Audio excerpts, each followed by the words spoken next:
Allah Subhanahu wa Ta'ala yang telah melimpahkan rahmat, taufik, hidayah, inayahnya kepada kita semua, sehingga kita dapat berkumpul kembali bersama dalam acara pengajian Madrasah Perantau Online.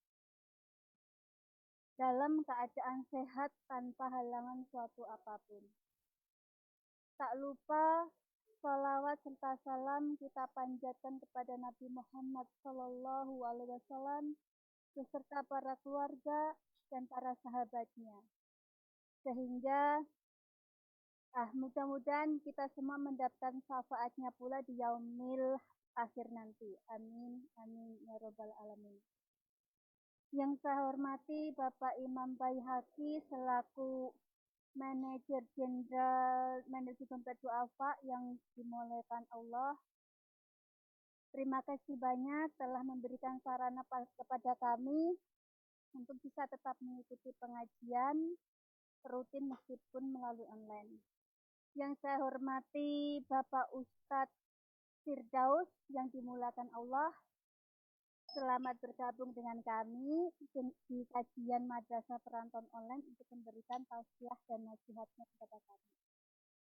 Yang saya hormati ukti filah sekalian, semoga masih tetap semangat dan istiqomah dalam mengikuti kajian Madrasah Perantau Online. Perkenankan saya di sini selaku pembawa acara untuk membacakan susunan acara pada hari ini. Acara yang pertama yaitu pembukaan, yang kedua pembacaan ayat-ayat suci Al-Quran, yang ketiga sosialisasi media dompet dua Hongkong, yang keempat maudah hasanah, yang kelima tanya jawab, penutup dan doa. Baiklah uti sekalian, untuk mempersingkat waktu, marilah kita buka pengajian pada hari ini dengan bacaan basmalah. Bismillahirrahmanirrahim. Semoga dengan bacaan basmalah tadi kita dapat mengikhlaskan niat kita untuk mengikuti pengajian pada hari ini sehingga kita dimudahkan untuk menerima tausiah dan nasihat dari Ustaz. Dilanjutkan acara yang kedua yaitu pembacaan ayat-ayat suci Al-Quran yang akan dibacakan oleh Usti Wijayanti. Kepada Usti Wijayanti, waktu dan tempat kami persilahkan.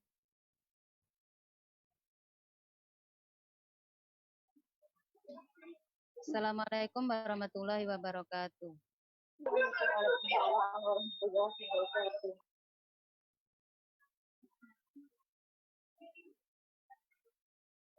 A'udzu billahi minasy syaithanir rajim. Bismillahirrahmanirrahim. Wa idh qala Ibrahimu rabbi ij'al hadha baladan aminan warzuq ahlahu minats thamarati man amana minhum billahi wal yawmil akhir. Qala wa man kafara fa umatti'uhu qalilan thumma adtarruhu ila adabin nar wa bi'sal masir. Wa idh yarfa'u Ibrahimul qawa'ida minal baiti wa Ismail Rabbana taqabbal minna innaka antas sami'ul alim. Rabbana waj'alna muslimaini laka wa min dzurriyyatina ummatan muslimatan lak wa arina manasikana wa tub alaina innaka antat tawwabur rahim. Rabbana wa ba'ath fihim rasulam minhum yatlu alaihim ayatika wa yu'allimuhumul kitaba wal hikmata wa yuzakkihim إنك أنت العزيز الحكيم ومن يرغب عن ومن يرغب عن ملة إبراهيم إلا ما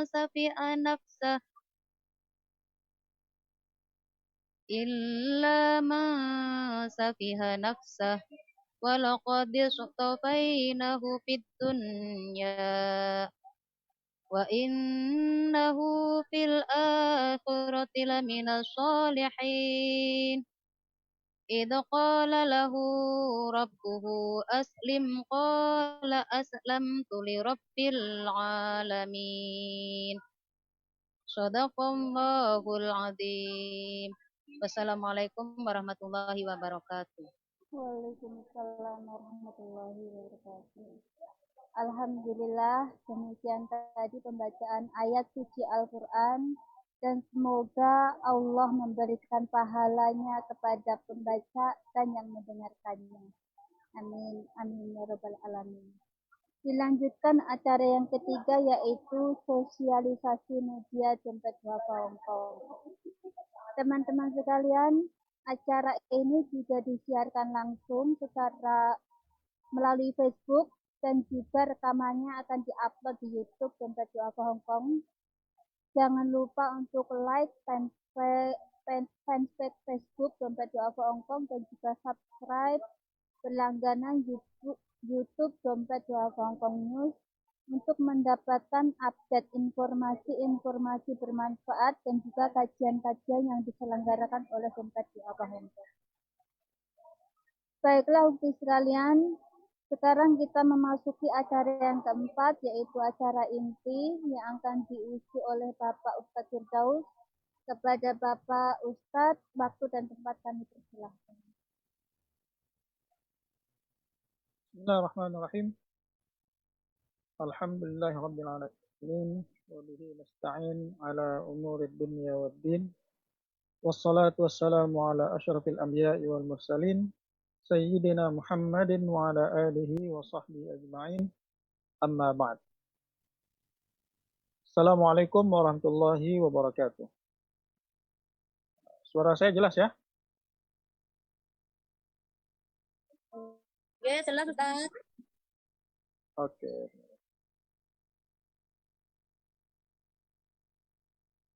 Ya. Puji syukur tidak bosan-bosan dan tidak henti kita panjatkan hanya ke hadirat Allah Subhanahu wa taala atas segala rahmat, nikmat dan karunia-Nya. Salawat teriring salam semoga senantiasa tercurah pada tauladan kita Nabi besar Muhammad sallallahu alaihi wasallam. Masya Allah ya, hari ini untuk pertama kali saya berkesempatan untuk bertemu dengan ibu-ibu, kakak-kakak, mbak-mbak sekalian yang ada di Hong Kong sana. Mudah-mudahan Allah berkahi acara kita siang ini, dan Allah jadikan pertemuan ini sebagai bagian dari amal kebaikan kita nanti di akhirat. Amin ya rabbal alamin. Baik, hari ini kita akan membahas tentang hadis dari hadis Arba'in An-Nawawiyah yang ke-18. Hadis ini diriwayatkan oleh sahabat Abu Dzar Al-Ghifari. An Abi Dzar Jundub bin Junadah wa Abi Abdurrahman Mu'adz bin Jabal radhiyallahu anhuma. Artinya hadis ini diriwayatkan oleh dua orang sahabat, ya, Abu Dzar Al-Ghifari dan Mu'adz bin Jabal. An Rasulullah sallallahu alaihi wasallam qala ittaqillah haitsu ma kunta wa atbi'is sayyi'atal hasanata tamhuha wa khaliqin nasa bi khuluqin hasanin. Hadisnya singkat. Ini termasuk hadis yang singkat tapi maknanya padat sekali, maknanya dalam sekali dan luar biasa. Jadi salah satu keistimewaan yang dimiliki oleh Rasulullah SAW adalah beliau diberikan oleh Allah jawami'ul kalim.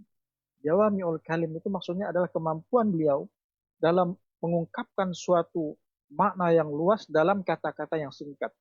Dalam kata-kata yang singkat, simpel, tapi maknanya luas dan dalam. Sebelum kita masuk ke penjelasan mengenai hadis ini, ya, tadi ittaqillah saya terjemahkan dulu, bertakwalah engkau kepada Allah haitsu ma kunta, dimanapun engkau berada. Wa atbi'is sayyi'atal hasanah tamhuha. Iringi perbuatan buruk dengan perbuatan yang baik. Maka niscaya kebaikan itu akan menghapus keburukan. Wa khaliqin nas bi khuluqin hasanin. Dan bergaulah dengan manusia dengan akhlak yang baik, dengan akhlak yang mulia. Kita lihat perawinya adalah Abu Dzar Al-Ghifari dan juga Mu'adz bin Jabal. Dari namanya saja Abu Dzar Al-Ghifari, berarti beliau berasal dari suku Ghifar. Beliau lebih dikenal dengan Abu Dzar, tapi nama aslinya adalah Jundub bin Junadah. Ya, Jundub bin Junadah. Beliau ini termasuk orang yang pertama-tama masuk Islam. Ya, termasuk generasi awal sekali yang masuk Islam. Bahkan diriwayatkan bahwasanya beliau termasuk orang kelima atau orang keenam yang masuk Islam di Makkah. Jadi ketika Abu Dzar mendengar bahwasanya sudah mulai terdengar dari Makkah itu ada orang yang mengaku sebagai nabi, maka Abu Dzar kemudian mengirim adiknya untuk ngecek ke Makkah. Coba lihat, di Makkah itu ada orang yang mengaku nabi. Coba cek ke sana. Nah, adiknya pergi, lalu kembali kepada Abu Dzar dan mengatakan, iya betul di sana ada orang yang mengaku sebagai nabi, dia mengajak kepada kebaikan dan dia mencegah daripada keburukan. Nah, Abu Dzar kemudian mengatakan, wah ini informasinya nggak komplit katanya. Ya. Apa yang kau sampaikan itu tidak memenuhi apa yang aku inginkan. Aku ingin lebih dari itu. Katanya. Akhirnya Abu Dzar sendiri yang berangkat ke Makkah.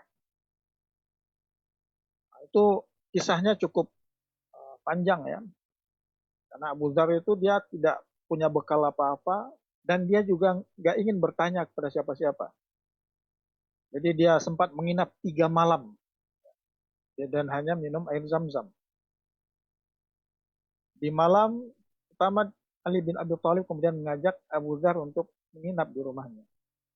Malam kedua juga begitu, malam ketiga juga begitu, sampai kemudian Ali bertanya, apa tujuan Anda datang ke Makkah ini? Maka kemudian Abu Dzar mengatakan, aku akan beritahu, tapi dengan syarat engkau harus rahasiakan. Karena Abu Dzar saat itu tahu bahwasanya orang-orang musyrik Makkah menentang. Maka kemudian Ali menjawab, aku akan simpan rahasiamu. Lalu kemudian Abu Dzar mengatakan bahwasanya beliau ingin bertemu dengan orang yang mengaku sebagai nabi ini. Maka Ali mengatakan, engkau bertemu dengan orang yang tepat. Besok pagi aku akan membawa menemui Rasulullah SAW. Tapi kata Ali, aku akan membawamu tapi sambil melihat situasi, lihat kondisi. Engkau ikuti aku dari jarak yang cukup jauh, jangan terlalu dekat. Kalau aku berhenti berarti ada sesuatu. Kalau aku jalan ikuti. Sampai kemudian Abu Dzar bertemu dengan Rasulullah dan setelah Rasulullah menyampaikan apa itu Islam ini dan kemudian Abu Dzar menyatakan keislamannya di hadapan Rasulullah Sallallahu Alaihi Wasallam. Nah, Abu Dzar ini berasal dari suku Ghifar yang terkenal keberaniannya, bahkan suku Ghifar ini pada saat itu terkenal sebagai suku yang perampok. Setelah masuk Islam, Abu Dzar pergi ke Ka'bah dan menyatakan syahadatnya di sana. Dan menyatakan asyhadu an la ilaha illallah wa asyhadu anna Muhammadar Rasulullah. Orang-orang Makkah kemudian gebukin itu Abu Dzar, dipukuli rame-rame. Sampai kemudian Ibnu Abbas, paman Rasulullah, Abbas bin Abdul Muttalib, ya, paman Rasulullah SAW, melerai orang-orang Makkah dan mengingatkan mereka, kalian jangan macam-macam, ini dari suku Ghifar ini orang. Kalian setiap kafilah dagang itu pasti akan melewati kampung suku Ghifar ini. Kalau kalian macam-macam kepada orang ini, nanti kafilah kalian nggak akan aman. Akhirnya Abu Dzar dilepaskan. Nah, singkat cerita, kemudian Rasulullah meminta Abu Dzar untuk pulang kembali ke sukunya dan berdakwah di sana. Dan Rasulullah mengatakan, andaikan nanti engkau mendengar bahwasanya kami setelah mendapatkan kemenangan barulah datang kepada kami. Akhirnya saat Rasulullah sudah hijrah ke Madinah, suatu hari dari luar Madinah terlihat rombongan orang yang sangat banyak datang menuju Madinah. Jika bukan karena tahlil dan takbir yang mereka teriak, mungkin akan dikira itu adalah musuh yang menyerang Abu Dzar yang Jadi Abu Dzar ternyata sudah berhasil mengislamkan mayoritas kaumnya dan kemudian membawa mereka ke Madinah menemui Rasulullah SAW. Nah, Abu Dzar ini juga dikenal sebagai seorang sahabat yang sangat zuhud, tidak tergiur dengan dunia sedikit pun, sangat sederhana hidupnya. Suatu ketika Rasulullah SAW pernah mengatakan kepada Abu Dzar, wahai Abu Dzar, engkau berjalan sendiri, engkau akan wafat sendiri, dan akan dibangkitkan sendiri. Itu terjadi pada saat perang Tabuk. Jadi saat perang Tabuk, ternyata keledai yang ditunggangi oleh Abu Dzar ini sudah sangat lemah, tidak mampu lagi berjalan. Akhirnya Abu Dzar tinggalkan keledainya dan dia kemudian berjalan kaki. Karena dia jalan kaki, akhirnya kan berarti tertinggal oleh pasukan. Akhirnya ketika pasukan beristirahat, lalu Rasulullah melihat dari jauh ada titik yang mendekat. Dan lama-lama ternyata itu adalah Abu Dzar. Maka Rasulullah katakan, wahai Abu Dzar, engkau berjalan sendiri. Engkau akan wafat sendiri dan akan dibangkitkan sendiri. Dan benar apa yang dikatakan oleh Rasulullah SAW.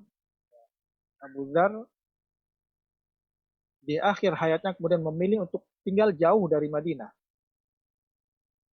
Beliau pergi ke padang pasir bernama Rabadah dan di sana beliau wafat. Padahal sebelum wafat, istrinya menangis dan mengatakan, wahai Abu Dzar, engkau akan wafat sementara kita tidak punya kain kafan. Maka Abu Dzar mengatakan, jangan takut. Suatu ketika Rasulullah SAW pernah mengatakan kepada kami, di antara kalian nanti akan ada satu orang di antara kalian yang akan wafat dan jenazahnya akan disaksikan oleh serombongan orang-orang yang beriman. Lalu Abu Dzar mengatakan, di antara orang yang hadir pada saat itu semuanya sudah wafat kecuali aku. Maka berarti akulah yang dimaksud oleh Rasulullah. Maka engkau lihat di luar, kata Abu Dzar. Kalau ada rombongan itu lewat. Karena Rasulullah tidak pernah berbohong. Dan ternyata benar. Rombongan itu lewat dan ternyata rombongan itu dipimpin oleh sahabat Nabi juga yang bernama Abdullah bin Mas'ud. Ketika Abdullah bin Mas'ud melihat ternyata jenazah itu adalah Abu Dzar, beliau menangis. Dan mengatakan benar yang disampaikan oleh Rasulullah, wahai Abu Dzar, engkau berjalan sendiri, engkau wafat sendiri, dan engkau akan dibangkitkan sendiri. Ya. Jadi disalatkan kemudian oleh Abdullah bin Mas'ud dan kawan-kawannya. Ini sekilas tentang Abu Dzar, perawi dari hadis ini. Nah, sekarang kita masuk ke hadisnya. Rasulullah SAW memulai hadis ini, hadis yang singkat dan sangat padat ini dengan mengatakan, ittaqillah haitsu ma kunta. Bertakwalah engkau kepada Allah dimanapun engkau berada. Dimanapun dan kapanpun.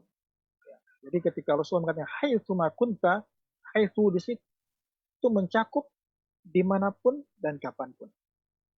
Nah, kata takwa sendiri, kata takwa ini sudah sangat sering kita dengar, sangat sering dijelaskan oleh guru-guru kita, kiai-kiai kita, dan menjadi tujuan dari perjalanan ibadah kita. Karena kita tahu misalnya ketika Allah merintahkan berpuasa itu kan la'allakum tattaqun, agar semoga kalian bertakwa. Ketika haji Allah katakan wa inna khairaz zadi taqwa, sebaik-baik bekal adalah takwa. Artinya takwa ini sesuatu yang seharusnya tidak boleh terpisahkan dari kita sebagai orang-orang yang beriman. Artinya kita harus selalu mengingat takwa dan meningkatkan takwa kita setiap hari, hari demi hari.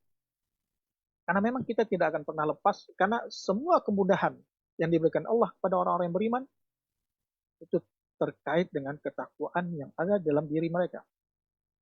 Coba kita lihat sebagai contoh. ketika kita ingin menuntut ilmu, ketika kita ingin memperoleh ilmu, apa yang Allah katakan?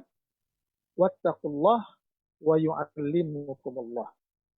Bertakwalah kalian pada Allah, niscaya Allah akan berikan ilmu kepada kalian. Niscaya Allah akan ajarkan ilmu kepada kalian. Artinya jika kita ingin ilmu kita itu membawa berkah, manfaat bagi kita di dunia dan sampai akhirat, maka ilmu itu harus dilandasi dengan ketakwaan dulu.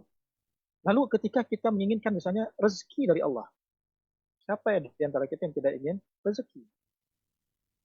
Apa yang Allah katakan? Wa may yattaqillah yaj'al lahu makhraja wa yarzuqhu min haitsu la yahtasib. Dan barang siapa yang bertakwa kepada Allah, niscaya Allah akan berikan padanya jalan keluar. Wa yarzuqhu min haitsu la yahtasib, dan Allah berikan rezeki dari arah yang tidak dia duga-duga. Apa? Takwa lagi syaratnya. Syarat dari mendapatkan rezeki dari arah yang tidak. Siapa yang ingin semua urusannya dimudahkan oleh Allah? Kita semua punya masalah. Siapa di antara kita yang tidak punya masalah? Jika kita ingin masalah kita itu diringan, dimudahkan oleh Allah, maka lagi-lagi dengan takwa.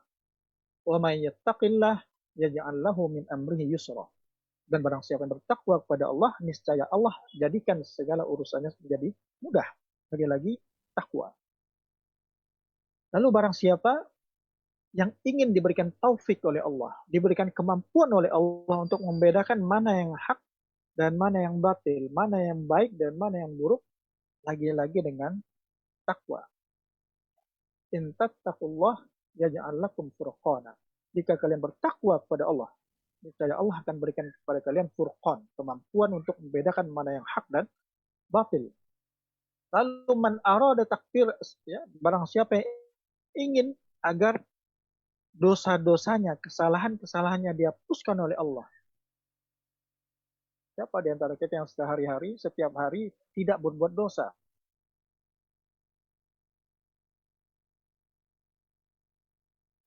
Pasti ya kita berbuat dosa.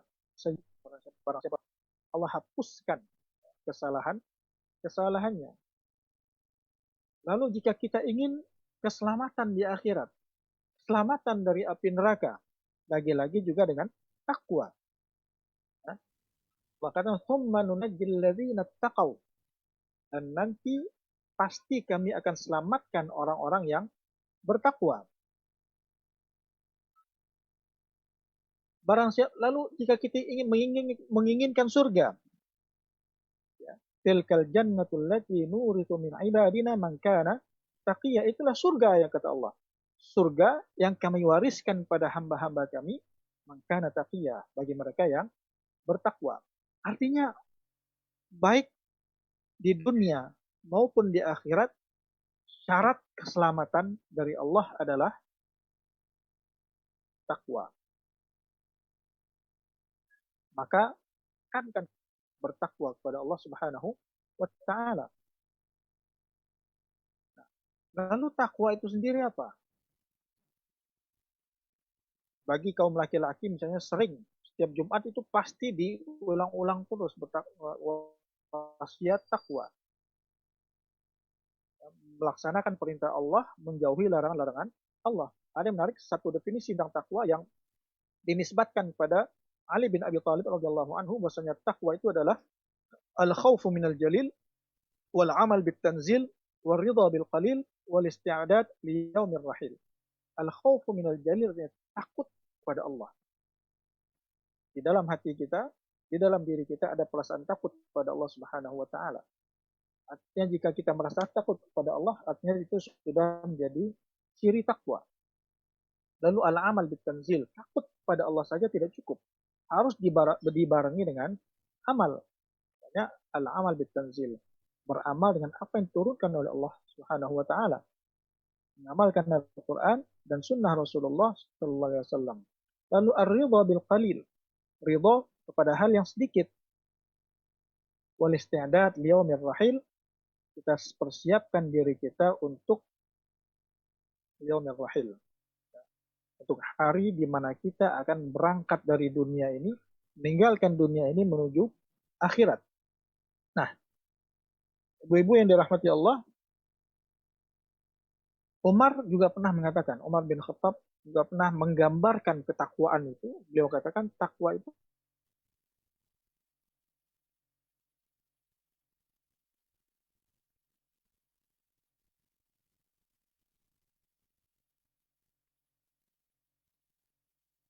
seperti engkau berjalan. Saya katakanlah takwa itu seperti kejauh. Gimana kira-kira? Itu lebih berhati. Seorang mukmin menjalani hidupnya, dia berhati-hati agar tidak melanggar apa-apa yang dilarang oleh Allah Subhanahu wa taala. Dia berhati-hati agar segala perbuatannya tidak dimurkai oleh Allah Subhanahu wa taala. Jadi ketika Rasulullah SAW mengatakan ittaqillah haitsu ma kunta, bertakwalah kepada Allah dimanapun kau berada dan kapanpun. Karena seringkali manusia, kita ini menunjukkan ketakwaan hanya ketika kita berada bersama orang lain. Seolah kita soleh, seolah kita bertakwa, seolah kita takut kepada Allah. Tapi ketika kita sendiri, entah itu di rumah, entah itu di kamar, ketakwaan itu hilang. Kita bermaksiat kepada Allah ketika kita jauh dari pandangan manusia. Maka ittaqillah haitsu ma kunta, dimanapun engkau berada, baik engkau berada di tengah-tengah manusia ataukah engkau berada sendiri, maka tetap takwa kepada Allah, takut kepada Allah. Karena bagaimana mungkin kita takut terhadap pandangan manusia sementara kita tidak takut pada pandangan Allah, sementara kita yakin bahwasanya Allah pasti melihat kita pada CCTV manusia. Kenapa kita nggak takut pada CCTV-nya Allah? Terkadang begini, pernah nggak lihat orang ketika misalnya dia dalam satu ruangan sendiri, kemudian dia berbuat seenaknya, entah dia ngupil, entah dia kentut, entah dia apa, tapi tiba-tiba dia lihat ternyata di situ ada CCTV, maka dia serta-merta akan memperbaiki perilakunya, karena dia takut itu ada orang yang melihat itu, ada CCTV. Seharusnya ini yang kita rasakan sebagai orang yang beriman. Ketika kita beriman bahwasanya Allah itu maha mendengar, Allah itu maha melihat,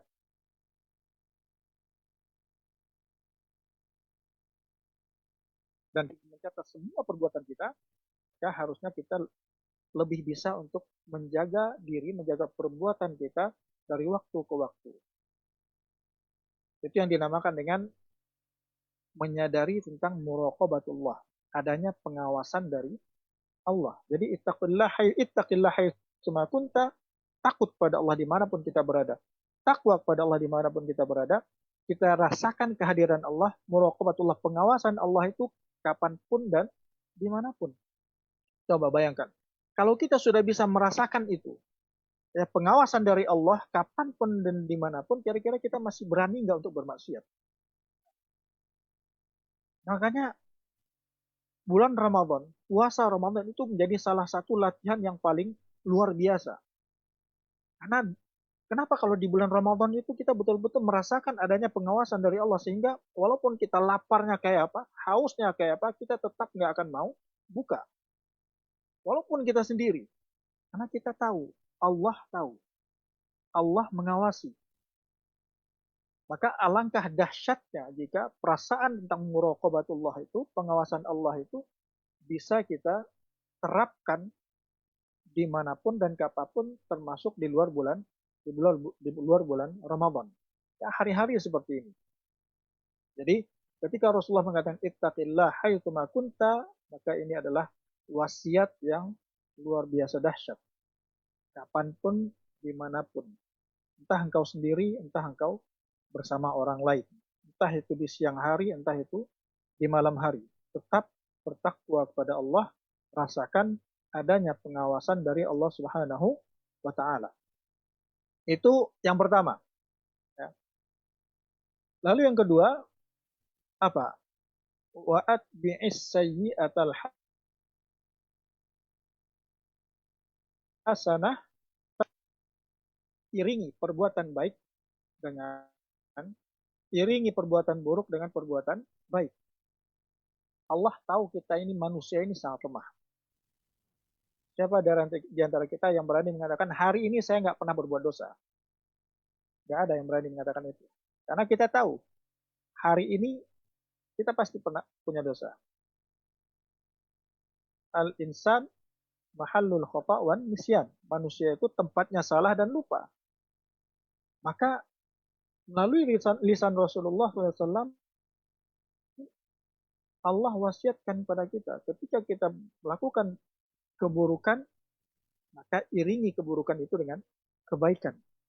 Artinya, coba kita biasakan diri kita biasakan untuk menghukum diri kita dan memaksanya untuk melakukan kebaikan setiap kali diri ini melakukan keburukan.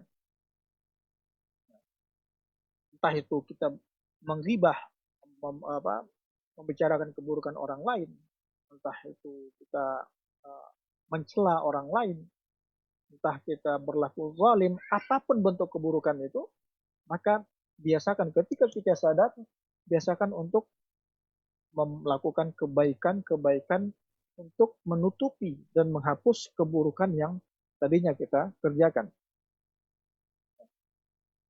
Dan ini merupakan salah satu bentuk rahmat Allah juga. Coba kita lihat misalnya dalam surat Al-Furqan ayat 68 sampai 70. وَالَّذِينَ لَا يَدْعُونَ مَعَ اللَّهِ إِلَٰهًا آخَرَ وَلَا يَقْتُلُونَ النَّفْسَ الَّتِي حَرَّمَ اللَّهُ إِلَّا بِالْحَقِّ وَلَا يَزْنُونَ وَمَن يَفْعَلْ ذَلِكَ يَلْقَ أَثَامًا. Jadi ciri-ciri ibadur rahman, hamba-hamba ar-Rahman itu adalah mereka tidak menyekutukan Allah, tidak membunuh tanpa hak, tidak berzina, 3 dosa besar ini. Dan barang siapa yang melakukan 3 semua itu, kata Allah, yalqa athama, mereka akan dapatkan dosa yang besar. Bahkan yudha'af lahul azab, dilipat gandakan azab mereka. Yaumal qiyamah wa yakhlud fihi, dan mereka akan kekal di neraka Allah dalam keadaan terhina. Nah, lalu Allah katakan, illa man taba wa amana wa amila shalihan, kecuali orang-orang yang bertaubat, dia beriman kepada Allah, dia melakukan amal soleh, maka orang-orang itu yubaddilullah sayyiatihim hasanat. Allah ganti keburukan itu, diganti oleh Allah dengan hasanat, dengan kebaikan.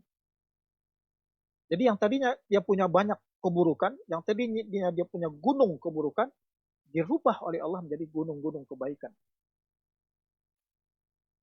Nah, di dalam Ibnu Katsir misalnya ada 2 pendapat terkait dengan ayat ini. Artinya ketika yubaddilullah sayyiatihim hasanat itu, Allah ganti keburukan itu dengan kebaikan.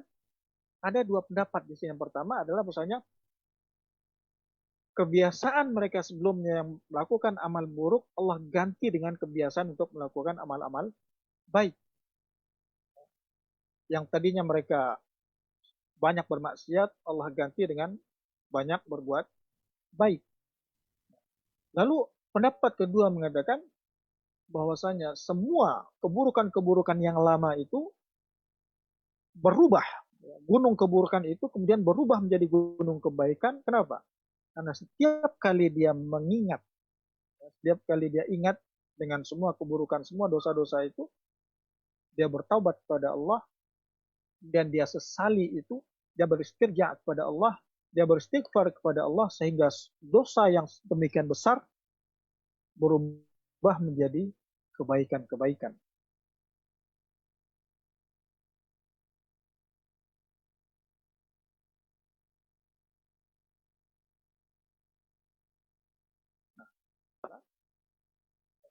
Manfaat yang luar biasa dari ketika kita membiasakan diri kita untuk mengiringi perbuatan buruk dengan perbuatan baik. Banyak sekali pilihan kita dalam beramal baik, dalam berbuat baik. Entah itu bisa dengan beristighfar, entah itu dengan melakukan sholat 2 rakaat, sholat sunnah, entah itu dengan bersedekah, entah itu dengan baca Al-Quran. Ya, banyak sekali pilihan yang bisa kita ambil ketika kita sudah melakukan satu dosa. Yang penting bagaimana kita membiasakan diri kita untuk mengganti keburukan itu dengan kebaikan-kebaikan. Agar kebaikan yang kita lakukan bisa menghapus ya, dosa dari keburukan yang tadinya kita kerjakan. Lalu poin ketiga dari hadis ini, wa khaliqin nas bi khuluqin hasanin. Dan pergauli manusia, bergaulah dengan manusia dengan akhlak yang baik, dengan akhlak yang mulia. Ibu-ibu yang dirahmati Allah, jika tadi takwa tadi itu terkait dengan hubungan kita dengan Allah, hablum min hubungan kita dengan sama manusia, wa khaliqin nas. Tadi hablum min Allah, ini hablun minan nas. Karena sehebat apapun ibadah kita, itu adalah antara kita dengan Allah. Orang lain tidak bisa merasakan manfaat dari ibadah itu mungkin. Tapi yang paling bisa dirasakan oleh orang lain adalah bagaimana akhlak kita dengan mereka. Maka tidak heran jika kemudian Al-Quran sangat menitik beratkan pada akhlak ini. Artinya lebih dari 1.500 ayat dalam Al-Quran itu terkait dengan akhlak. Terkait dengan akhlak. Yang menunjukkan betapa penting akhlak ini. Di mana yang menunjukkan bahwasanya orang yang beriman haruslah memiliki akhlak yang baik. Memiliki akhlak yang bukankah Rasulullah Sallallahu Alaihi Wasallam juga mengatakan akhlak. Sebenarnya aku diutus untuk menyempurnakan akhlak yang baik. Ini dapat di dalam Musnad Ahmad.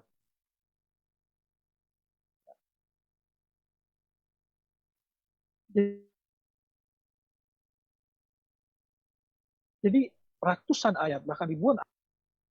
Dan tentu saja tauladan terbaik kita dalam akhlak ini adalah Rasulullah Sallallahu Alaihi Wasallam. Wa innaka la'ala khuluqin azim, kata Rasulullah. Sungguh engkau memiliki budi pekerti, akhlak yang agung, kata Allah ketika berbicara tentang Rasulullah Sallallahu Alaihi Wasallam. Artinya tidak ada contoh terbaik yang bisa kita ambil melebihi Rasulullah Sallallahu Alaihi Wasallam. Itu sudah menjadi tauladan terbaik kita. Bahkan Rasulullah di masa jahiliyah pun, sebelum beliau diangkat menjadi Rasulullah, sudah digelari dengan As-Sadiq Al-Amin. Orang yang jujur lagi terpercaya. Bayangkan ini, gelar ini diperoleh di dalam masyarakat jahiliyah, berarti akhlak Rasulullah luar biasa. Maka sejak awal dakwah sampai akhir hayat beliau, Rasulullah tidak pernah dicela oleh masyarakatnya, tidak pernah ditolak oleh masyarakatnya karena akhlaknya. Rasulullah tidak pernah ditolak oleh mereka, tidak pernah dicela karena akhlaknya, karena memang tidak ada celah di dalam akhlak Rasulullah Sallallahu Alaihi Wasallam. Bahkan mereka sendiri yang menggelari beliau dengan As-Sadiq Al-Amin. Orang yang jujur lagi terpercaya. Sehingga tidak heran. Coba. Ya. Ketika Rasulullah hijrah dan memerintahkan Ali bin Abi Thalib untuk tidur di kasur beliau, selain itu tugas Ali adalah apa? Mengembalikan titipan orang-orang Quraisy kepada pemiliknya.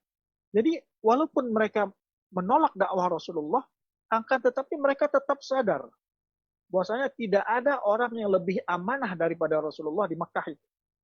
Sehingga mereka biasa menitipkan barang-barang berharga mereka kepada Rasulullah SAW karena mereka tahu beliau yang paling amanah. Nah, inilah yang menjadi salah satu hal yang harus kita teladani dari Rasulullah SAW jika kita memang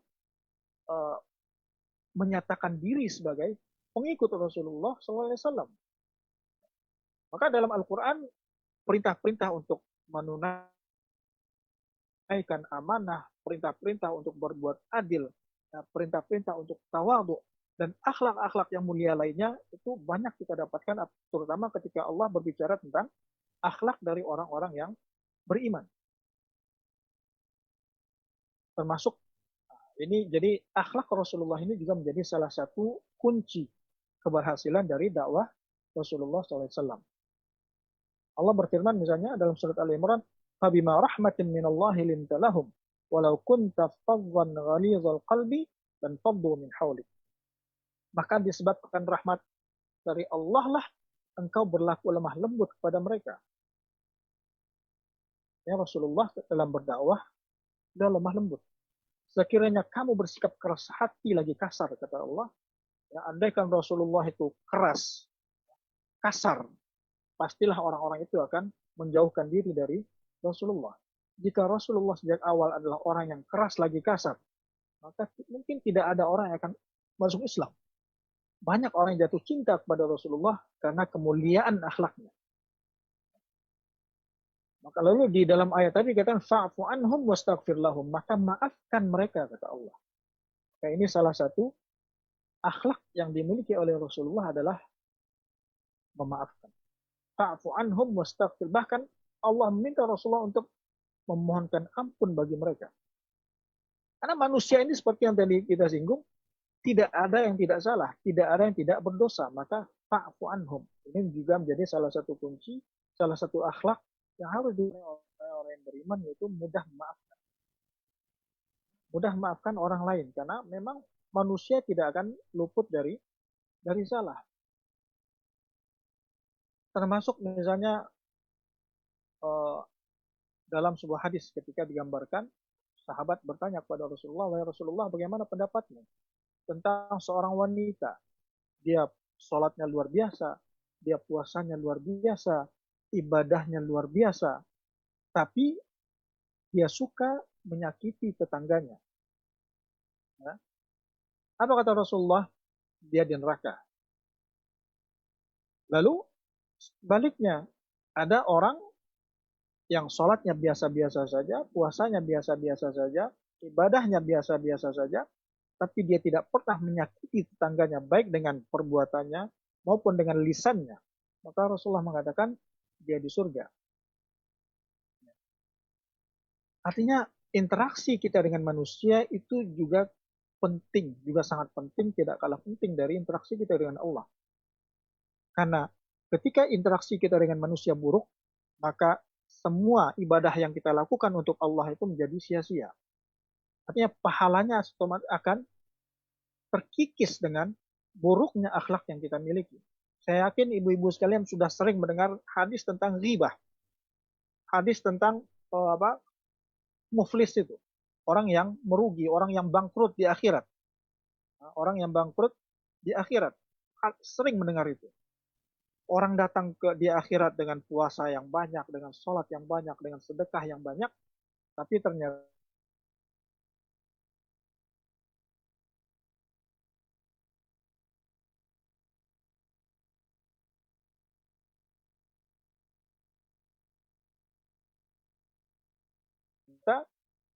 lisannya, nah, dia suka makan harta orang lain. Akhirnya apa? Akhirnya dibagi-bagikan pada orang-orang yang pernah dia zalimi. Ketika ternyata pahala itu tidak cukup untuk memberikan kepada semua mereka itu, maka apa? Dosa orang-orang itu ditimpakan kepada dirinya, lalu dia dilemparkan ke dalam neraka. Berarti ini apa? Terkait dengan akhlak, terkait dengan muamalah kita dengan sesama manusia. Maka di dalam Al-Quran misalnya ada dua surat. Ada dua surat yang dimulai dengan kata wailun. Wail. Yang berarti celakalah, binasalah. Apa itu? Wailul lil mutaffifin dan wailun likulli humazatin lumazah. Wailul lil mutaffifin, kecelakaan besarlah, celakalah, binasalah orang-orang yang curang. Ini terkait dengan jual beli, timbang menimbang, takar menakar. Ini terkait dengan apa? Harta manusia. Dan yang kedua, wailul likulli humazatin lumazah, celakalah bagi setiap pengumpat lagi pencela. Ini terkait dengan kehormatan orang lain. Jadi ada dua wailun dalam Al-Quran, ada dua surat yang dimulai dengan wailun. Yang pertama, celaka bagi orang yang mengambil harta orang lain tanpa hak. Dan yang kedua, celakalah bagi orang yang merusak kehormatan orang lain. Keduanya terkait dengan akhlak kita, terkait dengan muamalah kita dengan sama manusia. Maka hati-hati sekali, hati-hati jangan sampai kita pernah mengambil harta orang lain, dan jangan pernah kita merusak kehormatan diri orang lain. Nah, jadi kalau bisa kita simpulkan, maka yang pertama tadi terkait dengan takwa, kita berusaha sehati-hati mungkin di dalam kehidupan ini laksanakan apa yang diperintahkan Allah dan berhati-hati agar jangan sampai kita melanggar rambu-rambu yang telah ditetapkan oleh Allah dan Rasul-Nya. Dan selalu ingat akan muraqabatullah, adanya pengawasan dari Allah 24 jam, 7 hari dalam sepekan, tidak ada liburnya. Jika ini bisa kita rasakan dalam diri kita, insya Allah, Allah akan jaga kita dari maksiat dan dosa. Nah, ketika kita mampu kemudian mengiringi setiap keburukan dengan kebaikan, maka itu bagian dari nikmat yang Allah limpahkan kepada kita. Termasuk tentu saja, pertama dengan bertaubat, dengan beristighfar, dan melakukan kebaikan-kebaikan lain yang kita harapkan. Kebaikan-kebaikan itu diterima oleh Allah sehingga menghapus keburukan yang kita kerjakan. Lalu yang ketiga, terkait dengan akhlak kita